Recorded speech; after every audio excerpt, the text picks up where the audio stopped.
Shiva Purana Mahatmyam. Chapter 1, Greatness of Shiva Purana. Saunaka said, O Sutta of great intellect, O my Lord, the knower of all philosophical principles, please narrate to me the essence of the Puranas in detail. How do good conduct, good devotion, and power of discrimination flourish? How are base feelings dispelled by good men? In this terrible Kali age all living beings have almost become demoniac in character. What is the effective mode of remedying the same? Now tell me about the greatest means to achieve the most perfect wheel, the holiest of the holy modes. What is that, the practice of which particularly purifies the soul? What is that which enables a man of unsullied mind to attain Shiva?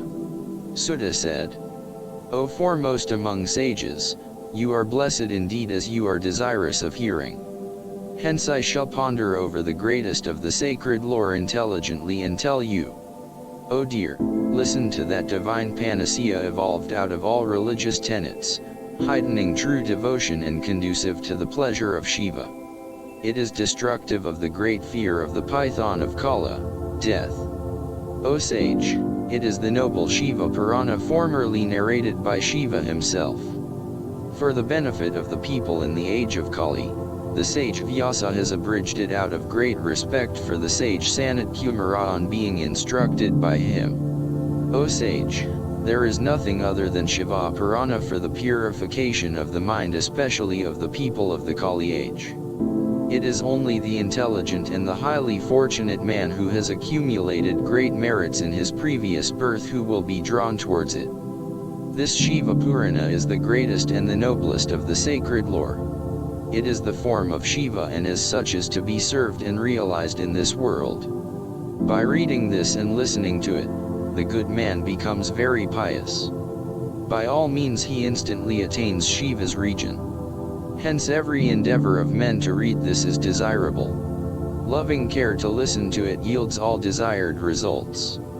By listening to this Purana of Shiva a man becomes sinless. After enjoying all extensive worldly pleasures he will attain the region of Shiva. Merely by listening to the story of Shiva a man secures that merit which results from the performance of Rajasuya and 100 Agnis Tamash. O sage, those who listen to Shiva Purana the noblest of sacred lore, cease to be mere human beings. They must be undoubtedly considered as manifestations of Rudra, a form of Shiva. Sages consider the dust in the feet of those who habitually listen to that Purana and recite it, on a par with holy centers. May those who wish to attain the seat of salvation, listen always to the holy Shiva Purana with great devotion. O noblest among sages, if he is unable to listen to it always, let him hear it for a short while every day with his mind fully controlled. If anyone is unable to listen to it every day, O sage, let him listen to Shiva Purana in the holy months.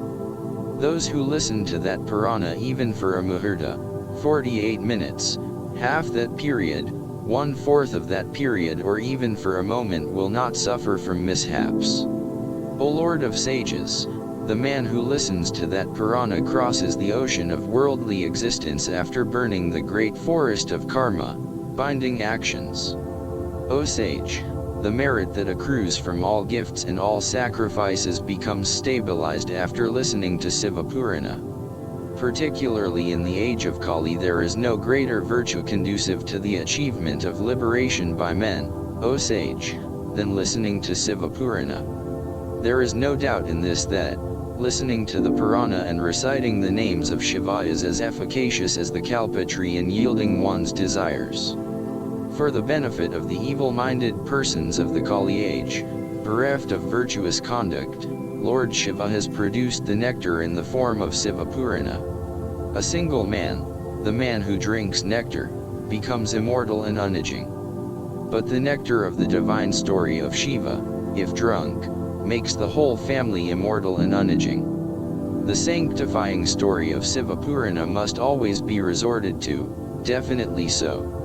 Merely by listening to Shiva Purana, if such good results, what am I to say about the result when Shiva abides in the heart? This work consists of 24,000 verses divided into 7 samhitas, compendiums. The 3 kinds of devotion. 1. By meditation. 2. Recital of prayer, and 3. Acts of worship and service are fully explained in it. It must be listened to with great respect. The first compendium is called Vidyasvara Samhita, the second is Rudra Samhita, the third is Sadarudra, and the fourth is Kotirudra. The fifth compendium is called Uma Samhita, the sixth is Kailasa Samhita, and the seventh is Vayaviya. Thus, there are 7 samhitas in this Purana. This divine Purana of 7 samhitas and called after Shiva stands on an equal footing with Brahman, i.e. Vedic texts, and accords an achievement that is superior to everything else. He who reads the entire Shiva Purana without omitting any of the 7 samhitas can be called a Jivan Mukta, a living liberated soul. O sage, the ignorant man is tossed about in the ocean of worldly existence till the excellent Shiva Purana reaches his ears. Of what avail is listening to many sacred texts and other confounding Puranas?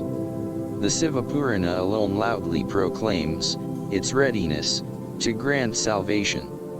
The house where the discourse on this Shiva Purana is held becomes a holy center.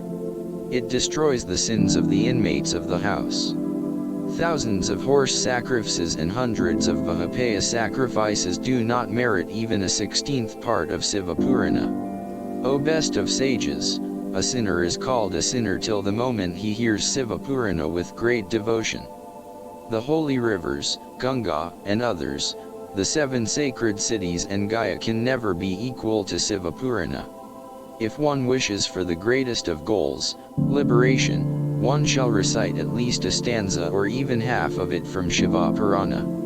He who constantly listens to Shiva Purana fully comprehending its meaning or simply reads it with devotion is undoubtedly a meritorious soul. Lord Mahesana, Shiva, is extremely pleased with the sensible man who listens to Shiva Purana when death is imminent.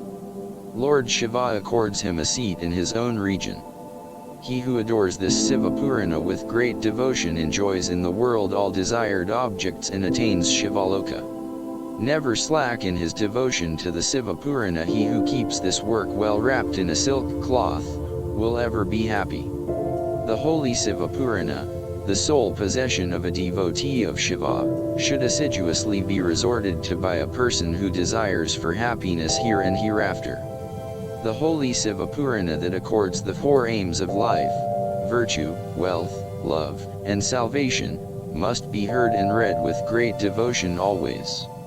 The Shiva Purana, the greatest harbinger of the perfect welfare among the Vedas, Itihasas and other sacred texts must be thoroughly understood by those who seek salvation. This Shiva Purana is the greatest resort of the knowers of Atman, spiritual seekers, forever. It is the noblest object worthy of adoration of good men. It suppresses the 3 types of distresses, i.e. physical illness, extraneous attacks, and divine calamities. It accords happiness always, and it is very pleasing to all devas led by Brahma, Hari, and Lsa. With the mind extremely delighted I bow unto Shiva Purana forever. May Shiva be pleased and bestow on me a devotion to his feet.